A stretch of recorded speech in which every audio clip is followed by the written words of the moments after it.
Okay, it's going to be a review of ECW's Hardcore Heaven 1997. This is ECW's follow-up to Barely Legal.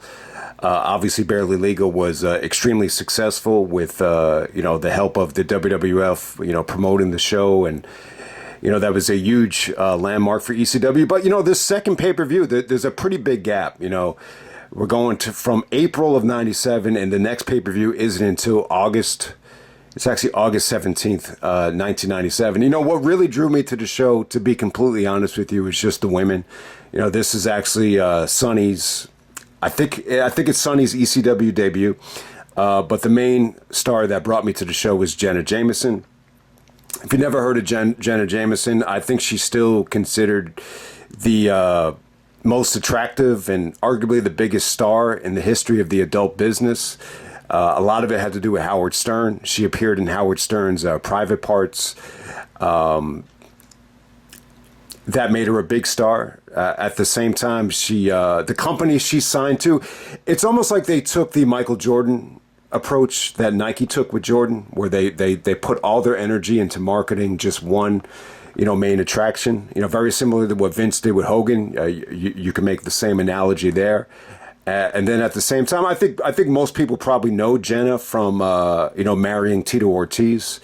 I think Jenna and Tito definitely was a decorated couple that got a lot of publicity, and obviously it had a pretty nasty crash and burn. But yeah, you do get Jenna Jameson, the only professional wrestling pay-per-view I think she was ever on. And Nash kind of put her over in a huge way. If you haven't seen it yet, the Who Killed WCW series, Nash was saying, when the sponsors and the company started to get a little bit more restrictive, he said, look at what they're doing over there with the WWF. They got Jenna Jameson, they're doing, angles with Jenna Jameson. And, that's, so in some ways he put her over huge. I mean, it's true. She was doing vignettes with Val Venus. Russo was really high on her. Bruce Pritchard was really high on her. They wanted to bring her in. She wanted to come in too because, I don't think she was very happy. The guy that was directing most of her movies, they actually got married. They were married for 10 weeks and they had already gotten divorced. And, I think Howard Stern gave her enough confidence to just say, I can do other things in the mainstream world. And I think she was always a big wrestling fan, always a big, I think she was like an Ultimate Warrior fan and, wanted to break into the industry. But Vince, for as much of a pervert as Vince McMahon is, I guess he's not that big of a pervert if he didn't know who Jenna Jameson was. So hey, and Vince was not a big fan of her.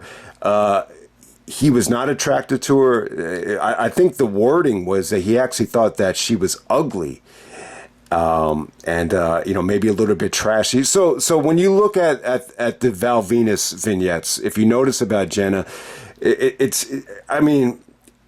she still looks hot, to me, but it doesn't look like the girl when she first broke into the business, where she's very, very pretty. She had this innocent sweetness about her. I think a lot of it just had to do with maybe the lifestyle and the drugs. You could definitely see the reflections, come through, I think, at that time. So maybe if you didn't know who she was, she probably came off a little bit slutty, a little bit trashy to some people. But, the bottom line is, I think the industry took, its toll on her. The perception at first was that she was this sweet media darling, and then she kind of morphed into, this was her words, she morphed into the psycho.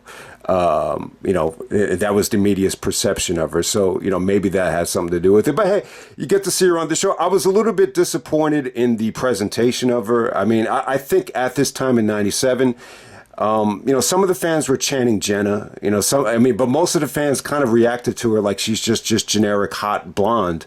They were just chanting, show your tits. So it didn't really come off to me like, she reached the level of fame that she would in the next year. Maybe in 97, maybe some people haven't seen, Private Parts with Howard Stern, the Howard Stern movie, which I thought was a really, really good movie, just the way Howard was able to play himself that whole movie.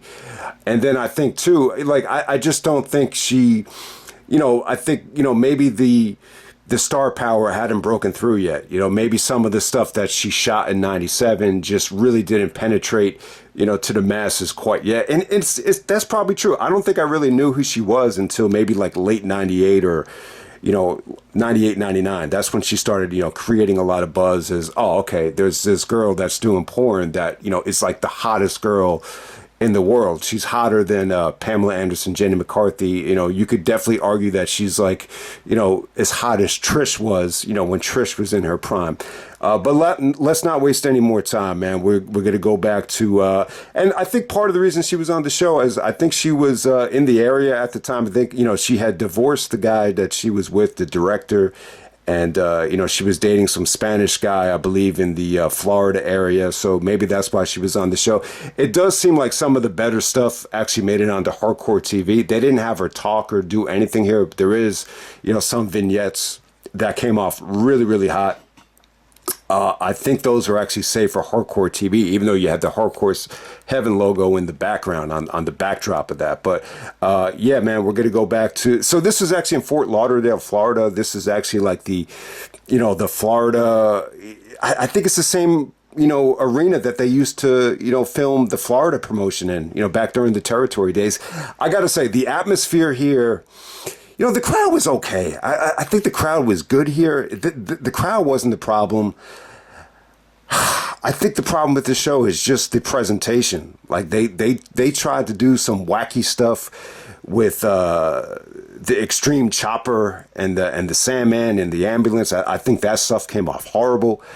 I also think the lighting was really bad on the show. I just think the venue looked crappy on television. It looked dark. It looked cheap. It just looked, you know, it looked horrible. It just didn't look good. If anything, I think this made that GCW show that I just saw. I would actually say the GCW show, you know, it came off a lot better than this. And I know it's unfair to compare something that just happened this year to something that happened in 97. But, you know, ECW, GCW, they both kind of catered to the hardcore style. And I just wasn't impressed. I wasn't impressed with this being the follow-up to Barely Legal. I do want to make this analogy. I think this is a good analogy, though. But, like, you know, when you compare, you know, Barely Legal to Reservoir Dogs, like, you know, Quentin Tarantino as a director, I think Reservoir Dogs, you know, it didn't get like the promotion that Barely Legal got. You know, Barely Legal was promoted by WWF. It was a huge deal. You know, Reservoir Dogs was something that I don't think a lot of people knew about until, you know, the Sundance Film Festival. And two, like, I don't think people really knew about Reservoir Dogs until it came out on video. You know, I you know, most people that have seen the movie didn't see it in the theaters. So in some ways, like, Pulp Fiction was really the do or die for Tarantino. With Barely Legal, I think you had like enough people ordering the show and creating buzz about it that, you know, that was ECW's do or die. But I think with Hardcore Heaven, I think they probably already figured they made it to the dance, and this didn't need to be that great of a show. You know, maybe that's why they brought Jenna in and you know, brought Sonny in, so you could really, you know, give the show that extra layer of excitement, because, you know, the show really didn't hold up, you know, from a match quality standpoint and from a, you know, just from, you know, a crowd reaction standpoint in terms of the environment. Did want to talk about the buy rate here compared to Barely Legal. So these buy rates are kind of difficult to interpret. It looks like Barely Legal did a 0.26. You know, the number that's documented on Wikipedia is actually 60,000. So that will put it up there with TNA's highest buy rate ever. If you Google ECW's highest buy rate, it will be 99,000, around that mark. I'm not sure what show that was, but it looks like it was not Barely Legal. So this show actually got a 0.21, which it looks like it puts that like in the 30,000 range. But, you know, sometimes it's very difficult to interpret these numbers, and sometimes you do see different numbers. I'm not sure if there's other numbers that are, you know, international numbers as well. But we're going to get right down to the show. First match of the night, we have Taz, you know, taking on Chris Candido to open up the show. You know, so this was supposed to open up Hardcore Heaven in 99. I think Candido had the injury. So that's why they did it first. And, you know, Taz actually squashed him. Here they get to wrestle. I think it was good. I think this was the match of the night. This was easy to watch. It felt like Taz and Candido, were able to do their thing here. When you look at Taz and Candido in the WWF, they look a lot smaller, and their presentation just comes off a little bit, off. But here, it just felt like a great matchup featuring two wrestlers here. Taz did some awesome suplexes, and, Candido hung in there too. I mean, it wasn't an overly impressive performance from Candido, but it definitely got the job done. I thought this was solid. I would definitely say this felt like the best thing from a wrestling standpoint on the whole show. Next up, you have Bam Bam Bigelow taking on Spike Dudley. This is fun. Spike actually got a little bit of heat here. But, this is just Bam Bam just tossing Spike into the crowd and just destroying Spike for 5 minutes. It was fun while it lasted, but it just wasn't competitive. Next up, we got Rob Van Dam, the whole fucking show, coming out there with Bill Alfonso to take on Al Snow. So we got the whole fucking show taking on Al Snow. Nice rhymes. But, RVD and Al Snow, I gotta say, awful chemistry. This just felt like Van Dam was doing a whole bunch of cool moves, but the match just didn't flow for me. It just didn't. Al Snow's coming out there with fresh off the Leaf Cassidy gimmick, and, Joey Styles is, sticking the dagger in WWE's creative team for not knowing what the fuck to do with Al Snow other than to dress him up as Marty Jannetty. So I thought that was pretty funny. But yeah, it just didn't flow that well. Rob Van Dam at the time, there is a lot of not RVD chants, but Rob Van Dam chants. And then some of them actually followed it up with sucks, which is totally different than April of 98 when he beat Bam Bam Bigelow, where he got the whole fucking crowd on his side. But here, it was totally different. Van Dam still had a ways to go. I didn't think he looked great. I think he did certain things well, but in terms of, him structuring matches and him, really, bumping and just the overall, execution of how to, do a back and forth match, it just wasn't quite there yet. And I just don't think Al Snow, looked great here. Execution wise, I think it could have been a little bit better. Van Dam did some cool stuff. They did a lot of crazy stuff with chairs. Bill Alfonso was annoying as a bitch with the whistle here. For, when RVD's best matches have Bill Alfonso in them, for the most part, Alfonso doesn't annoy me, but I don't know. Maybe it's just me. Maybe I'm losing my hearing. But the whistle is just annoyed the shit out of me here, man. I gotta say. But overall, the Van Daminator to end this thing came off great. I just think over the years, though, Van Dam has really, he got in better shape. He was able to kind of tweak and just figure things out. But this is still the early stages of RVD, and right before the show started, RVD and Sabu sent Sandman to the hospital, and then Sandman is this whole show they're keeping an eye on Sandman, hijacking the ambulance to get back to the show. It didn't come off that good at all. It just didn't come off that well. It felt like they were trying to replicate the OJ stuff that they did at WrestleMania 12, and I just don't think it came off well. All right, so here we go. We got Jenna Jameson coming out with the Dudleys. All right, so too much Joel Gardner here. Joel Gardner, God, the first time I ever saw Joe Gardner was at, Guilty as Charged 2001, where he was doing dirty jokes to, one of the girls at ringside, where he actually used the C word, not the CU word, but the CL word, if you know what I'm talking about. But yeah, we don't want to get too much into that. But yeah, I don't know, man. It always frustrated me to see Jenna around,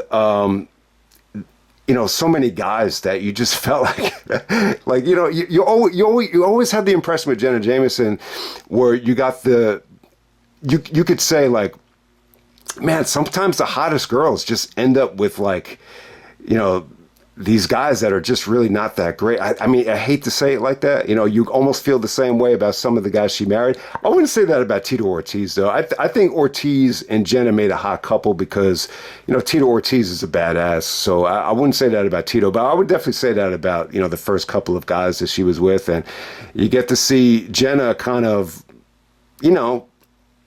really, catering to Joe Gardner. And it's just like, man, what the fuck is this shit? And, she's there with the Dudleys. She's kind of holding up the belts. I don't know, Jenna with the Dudley boys, does it really make a lot of sense? But yeah, the fans, were chanting, show your tits. Anytime she was jumping up and down, it got a good reaction. But for the most part, it didn't really seem like that many fans knew who she was. to be honest with you. It felt like half and half. But, we have the Dudleys taking on PG-13 of JC Ice and Wolfie D. I think the stuff from PG-13 was good on the mic. I actually enjoyed it.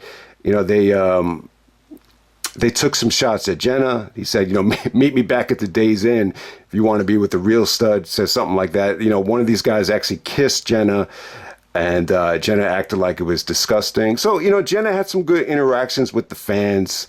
When the fans were chanting "Show your tits," she held up the money sign, which I wasn't, crazy about. She could come off a little bit bitchy, but she's very multidimensional in terms of personality. She could be sweet, she could be innocent, but she could also come off very, very,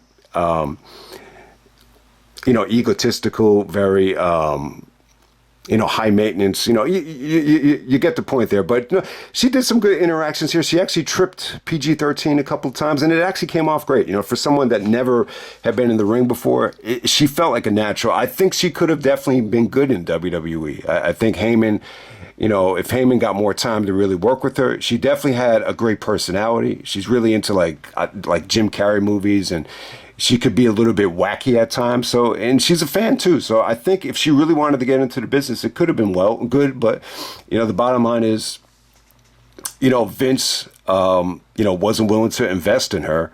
And, maybe the thought process there was it would have hurt the sponsors. In ECW, I just don't think they had enough money to bring her in consistently, and maybe that's why this came off like such a one-shot deal. But the Dudleys go over PG-13.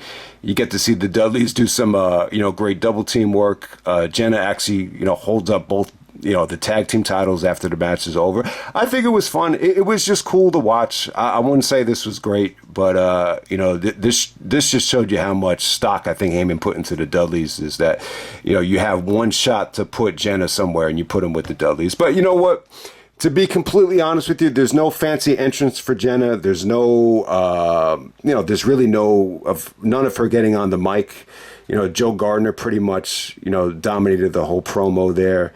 There's really not much of a reaction, for Jenna either. I think that's what really sells the show, though. You get to see, Sonny come out. You get to see Francine come out.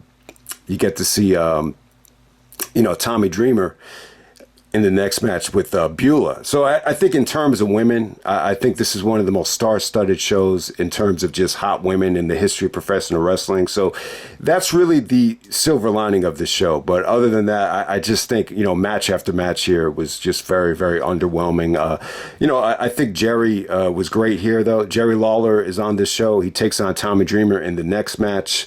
I think the match is horrible. I thought it was long. I thought it was drawn out. I think it was overbooked. If you actually enjoy the lights going out, which I think sometimes it works, but if there's one match where it was overdone to the maximum degree, it would definitely be this next one. I mean, it just had the lights shut off, time and time again. So Sonny makes an appearance here. Yeah, Sonny, imagine that, having Sonny and Jenna Jameson on the same show. The locker room was not big for both of those girls.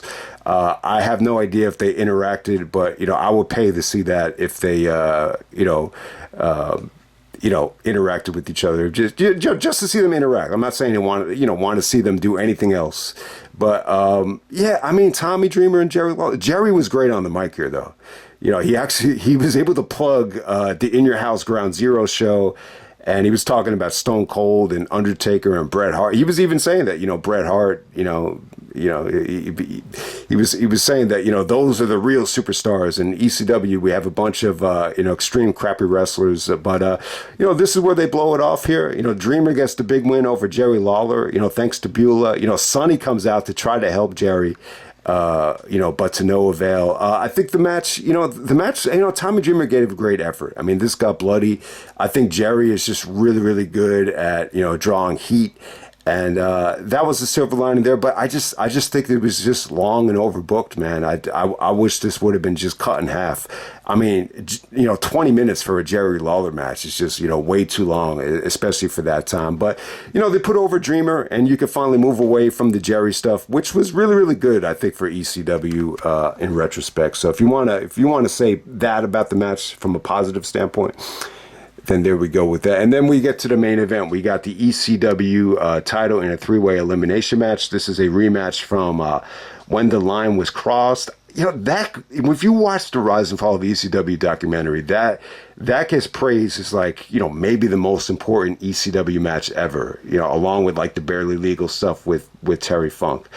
You know, I think that went like an hour, so this gets half the amount of time, but it's still really dragged, man. I wasn't a big fan of this main event. I know some people are going to love it.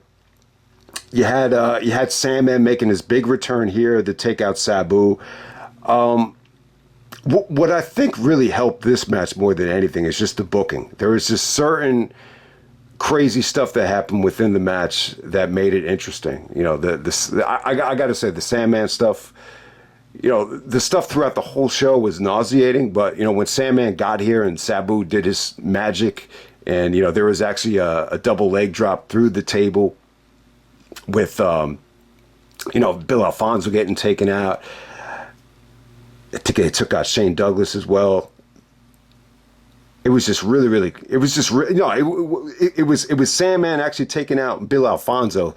The leg drop through the table, that came off pretty well. So there was some really cool booking stuff here. Sabu busted his ass, but it was a little bit botchy at certain points. I think, you know, the funny thing is, once Sabu got eliminated, it actually got better. I just felt like it felt a little bit more easier to watch. So Shane Douglas actually does go over Terry Funk.